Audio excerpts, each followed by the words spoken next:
What's going on, everybody? I'm Johnny Brook. Welcome back to another Crafted Workshop video. Today we have another kind of tips and tricks video. This video is really going to serve to answer a question I get a ton, and that is what tools I should get when I'm getting started with woodworking. So I'm going to cover just power tools in this video. I'm going to do a separate video on hand tools and other tools like that. Probably do another video on stationary tools and kind of where you should go from this basic set, but this one's just going to stick to some basic power tools. So first, let's go ahead and kick it right off. First, I've got a circular saw, and this is a cordless circular saw. I'm a big fan of cordless tools. You might notice I have all the branding kind of taped off here. This video is meant to be kind of brand agnostic, so you can pick your own brand, do your own research. I think most of the time that's just going to end up being what your budget is and what brand fits into your budget. So just do your research there and pick a brand that works for you. But anyway, this is a cordless circular saw, which I'm a huge fan of cordless tools. Battery technology has come a long way in the past 5 to 10 years. And honestly, they are incredible. If I were just starting out, I would highly recommend just picking up a combo set with something like a circular saw, jigsaw, drill, impact driver, that kind of thing. And those usually come with a couple batteries and a charger. So that way, while you're working with one tool, you can have another battery charging. So when this one drains out, you just swap them out and keep working. Cordless tools are just super convenient, not having to drag around a power cord. And the power is really pretty comparable with corded tools these days. So would definitely recommend a cordless circular saw. It's one of the more versatile tools in the shop. It's great for ripping sheet goods, ripping just standard lumber as well. Also cross cutting. You can even cut circles with circular saws if you have the right jig for it. So a very versatile tool and is very mobile, and you can kind of bring the tool to the workpiece rather than having to drag it up onto something like a table saw or something like that. So a couple features you're going to want to look for in a circular saw, and most of them are going to have these, is be able to set the depth for your blade. That way you can do things like half lap joinery and dados. You're also going to want to be able to set a bevel angle, so that way you can cut angled edges. Maybe you're making a tabletop and want to lighten up the look of the top. You can cut a bevel on the underside. Those are some really basic features. Some accessories you might consider with a circular saw are going to be a straight line cutting jig. Whether you buy that or make it, they're pretty simple to make. I have a video on making one that I'll link in the cards and in the video description. Very simple to make, but you could also just buy one if you don't feel like making one. And that's going to allow you to cut things like sheet goods very accurately, very straight, nice and square, and that's going to make your life a lot easier when it comes to assembly. Also, I would recommend picking up a blade that is specifically meant for the type of material you're going to be cutting. So you'll see here I have kind of a higher tooth count, kind of general purpose blade. This works really well for everything from sheet goods to solid lumber. If you're going to be working with a ton of sheet goods or laminate and stuff like that, you're going to want to look for a specific blade for that. That's going to help reduce tear out and things like that, especially versus the stock blade that's going to come on a lot of circular saws. That's going to be like a construction oriented blade, and is going to just tear out the veneer on your plywood or your laminate, that kind of thing, very easily, and it's going to look really bad. So a good blade makes a huge difference in a circular saw. So besides that, I mean, circular saws are pretty basic. I definitely recommend checking out the used market in your area, whether that's Craigslist or eBay. Even Goodwill sometimes has power tools, and you can get these things for really cheap. Let's go and move on to number 2 here, and we have a drill, which should come as no surprise. A drill is one of the most useful tools in woodworking. It allows you obviously to drill holes, but it also allows you to do quite a bit of joinery, whether that's just basic butt joints that are connected with screws, or pocket holes, or dowel joinery. There's really a lot of options there, and drilling holes is just going to be one of the tasks that you're going to do on every project, and it's a very good idea to get a good solid drill.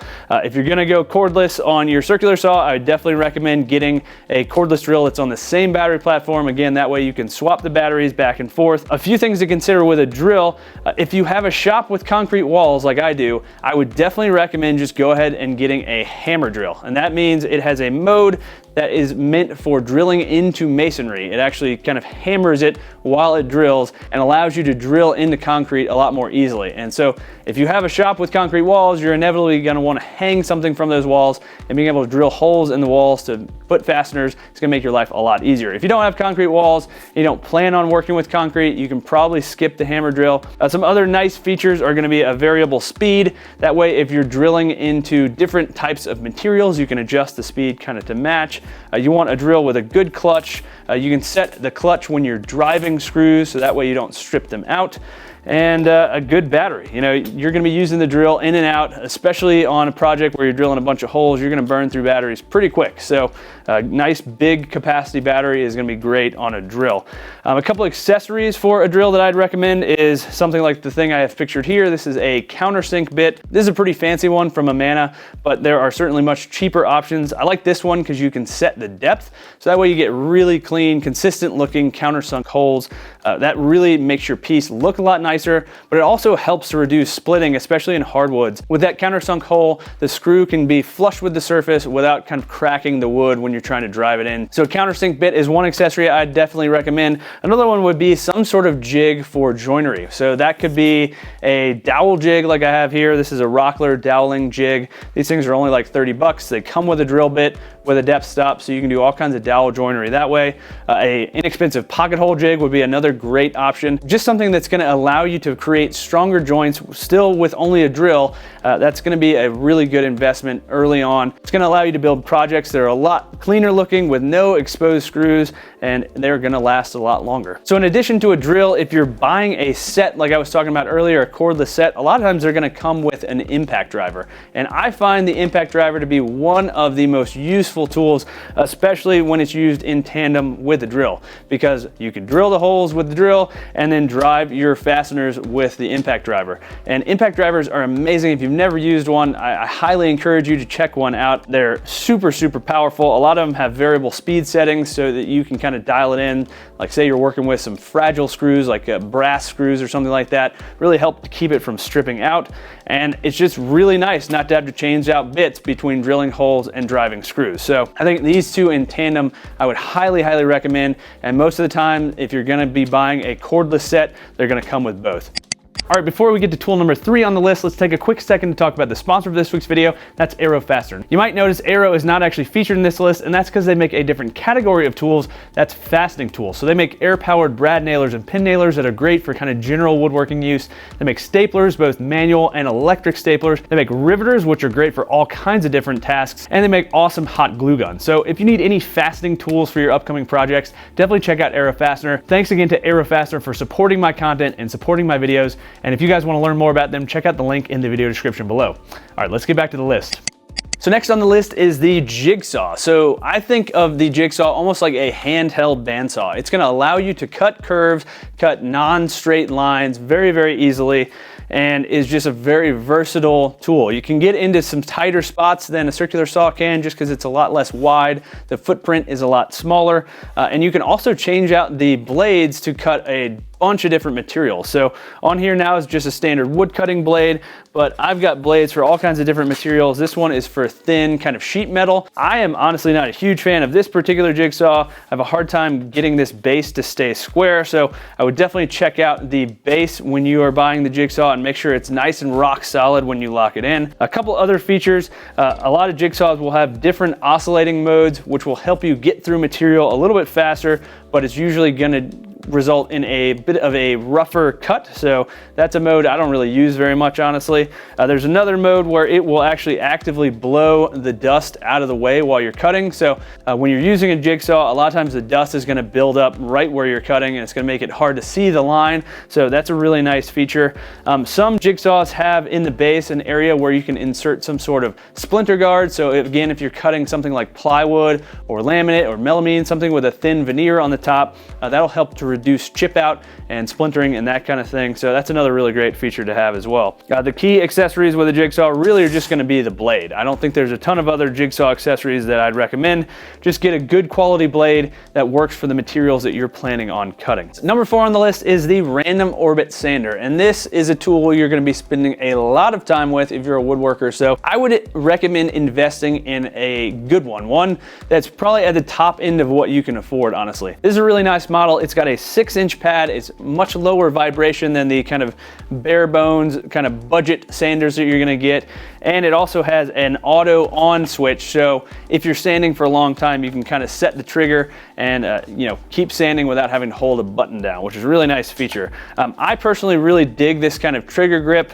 Really makes sanding big, large panels a lot easier because you can kind of get a really good reach across the panel. Really, the biggest thing with sanders is going to be vibration. So if you can try a couple out and see which ones kind of vibrate your hands the least, that would be the one I'd recommend going with, because after sanding for hours on end, your hands are going to be pretty beat up. Another really nice option is to have a variable speed control. Depending on how soft or hard the wood you're sanding is, you can vary the speed, and that's going to allow you not to kind of dig in as quickly, especially things like pine. It's very easy to sand away too much material if you're running at too high of a speed. So that's another really nice feature. A sander with a good either dust bag like this one, or that will hook up to a shop vac or dust extractor, is another big plus, because sanding is going to generate tons of fine dust that's going to be really bad for you to breathe, and it's also going to get kind of embedded in the grain of your project. And unless you blow it out and are really kind of thorough about wiping down your project after sanding, that can make the grain look a little muddy or just leave you with not as nice of a finish. As far as accessories for a sander, I would just recommend getting a variety of sanding pads. I would go ahead and buy a bunch. You really don't want to use these things until they're absolutely dead, because you're honestly just going to waste your time. Once it's stopped feeling as rough and is looking kind of gummed up on the surface of the pad, it's time to change it, because otherwise it's going to take you twice as long to sand, and that's just going to be a waste of your time. And sanding pads are fairly cheap, so there's really not a huge reason to use them to death. So in my sanding routine, I never go below 80 for the most part. I kind of start at 80 if the surface is really rough. If it's plywood or something like that, I'll usually start at 120. Then I'll go up to 180 and usually stop there, honestly. I mean, you can go up to 220 if you'd like, but I stop at 180 on almost all my builds, and the projects end up really nice and smooth. You also might want to get a higher grit like 320 or 400 grit for sanding in between coats of finish. A random orbit sander, especially on a big tabletop or something like that, will make sanding between coats a lot quicker. So a random orbit sander is a tool I would definitely recommend spending a little more money on, because you're going to be using it a ton. And the final tool on my list of basic tools for woodworkers is going to be the router. I think the router is one of the more versatile tools you can have. You can do everything from adding edge profiles to routing dados and rabbets, to cutting mortises, template routing. I mean, the list goes on and on. I don't need to list all of them here, but a good router is going to be a tool that you're going to use a ton, especially before you get a table saw. A router is going to be pretty much the only way that you can cut dados and rabbets effectively. I definitely recommend a good router, especially one with good dust collection. Routers are one of the worst generators of dust in the shop. They're an absolute mess, and so if you can find one with at least a dust port of some kind, that's going to be a lot better than one without one. So these are two models here. This is a full-size plunge router. I would definitely recommend starting with a plunge router. They're a lot more versatile than a fixed base router, especially for creating joinery like mortise and tenons and that kind of thing.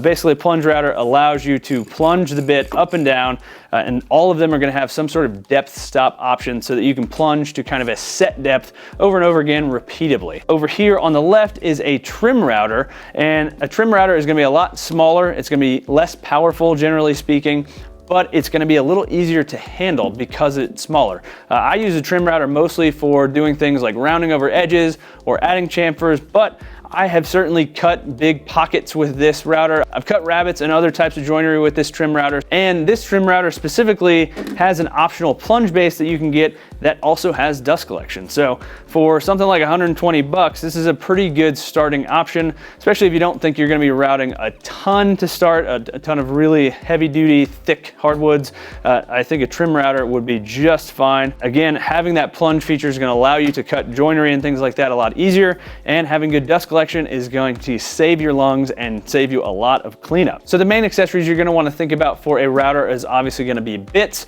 and I would avoid buying bit sets. I've never bought one, and I really don't regret not buying one. I've bought bits as I've needed them on a project-to-project basis, and over the past 2 years have built up a pretty good collection of bits, but it's also allowed me to invest in better quality bits than you're usually going to get if you're buying a set. Again, some of the starter bits I'd recommend would be something like a round over bit, or a chamfer bit, depending on your taste and kind of what you want your projects to look like.